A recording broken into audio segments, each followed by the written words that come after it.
Hello kids, magical stories में आपका स्वागत है। मेरे चैनल को सब्सक्राइब करें और हर आने वाली नई वीडियो को एंजॉय करें। बेशक, यहाँ एक मुख्तसर कहानी है जिसका उन्वान है सब्जी शहजादी। एक सरसब्ज व शादाब वादी में वाक़े वरदानती के दिलकश गांव में वाइला नाम की एक शहजादी रहती थी।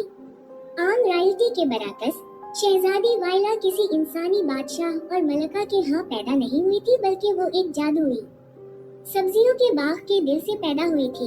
इसके बाल पकी हुई गाजरों के रंग के थे।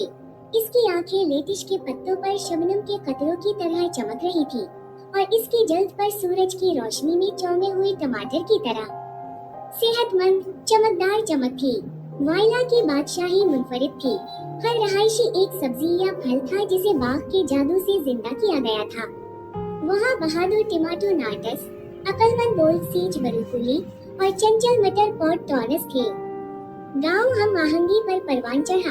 हर सब्जी अपनी मुतहर्रिक बरादरी के तवाज़ुन को बरकरार रखने में अपना किरदार अदा करती है।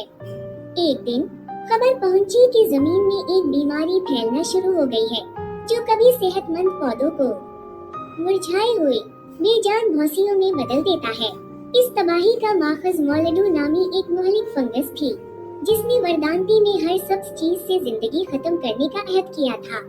अपनी बादशाही को बचाने के लिए परअज़म शहजादी वाइला ने ओल्ड सीज बरूकुली से मशवरा तलब किया। इसने उसे अफसानवी सनस्टोन के बारे में बताया, जो एक ताकतवर जवाहिर है जो बाग की जिंदगी को बहाल कर सकता है और मौलडू की खराबी को दूर कर सकता है।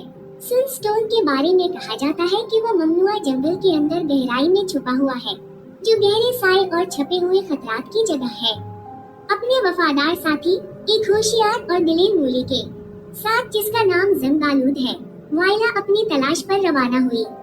इन्होंने लंबे लंबे खेतों में सफर किया, धोखा दही वाले बरमबल पीछों पर तशरीफ ले गए और बलबली हुई सैली दलदल को उबूर किया। रास्ते में इन्हें मौलडू की तरफ से इन्हें रोकने के लिए मुख्तलिफ रुकावटों का सामना करना पड़ा। जहरीले नेज़ों, घुमाव वाली बेलें और सायादार मनीम। एक शाम जब वो सितारों के नीचे आराम कर रहे थे, कुआं के हल्के झोंके ने इन्हें बाग की रूह की आवाज दी। इसने वाइला को अपने अंदर की ताकत और हिम्मत और उम्मीद की अहमियत की याद दिलाई। बाग का दिल तुम्हारा रहनुमा है, रूह ने सरगोशी की। नए अज़्म के साथ वाइला और जंगालूद जंगल के मरकज तक पहुंच गए। वहाँ कदीम दरख्तों के एक बाग में इन्होंने सूरज का पत्थर पाया, जो एक गर्म सुनहरी रोशनी से चमक रहा था। लेकिन मौलडू उनका इंतजार कर रहा था, अपने आखिरी हमले को खत्म करने के लिए तैयार था। अपने लोगों के लिए इसकी ताकत और मोहब्बत को देखते हुए शहजादी वाइला ने मौलडू का सामना किया। इसने सनस्टोन को ऊंचा रखा। इसकी रोशनी अंधेरे को दूर करती है और धुंधलाहट को साफ करती है। मौलडू सनस्टोन की ताकत से मगलूब होकर शिकस्त खा गया और बेज़रर बैज़ों में तहलील हो गया। सनस्टोन हाथ में लेकर वाइला वरदानती वापस चला गया। इसने उसे गांव के मरकज में रखा और एक शानदार रोशनी पूरी जमीन में फैल गई, जिससे हर पौधे की जिंदगी और जोश बहाल हो गया। गांव ने अपनी बहादुर और लचकदार शहजादी का जश्न मनाते हुए खुशी मनाई, जिसने इन सबको बचाया था।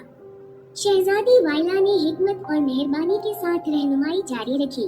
जादुई बाग के साथ उसका रिश्ता हमेशा मजबूत है और यूं वरदानती फली फूली सब्जी और नशोनुमा का एक फरोग पजीर सब्जियों की शहजादी के नरम हाथ से रहनुमाई। मुझे उम्मीद है कि आपने सब्जियों की शहजादी के बारे में इस मुख्तसर कहानी का लुत्फ उठाया होगा।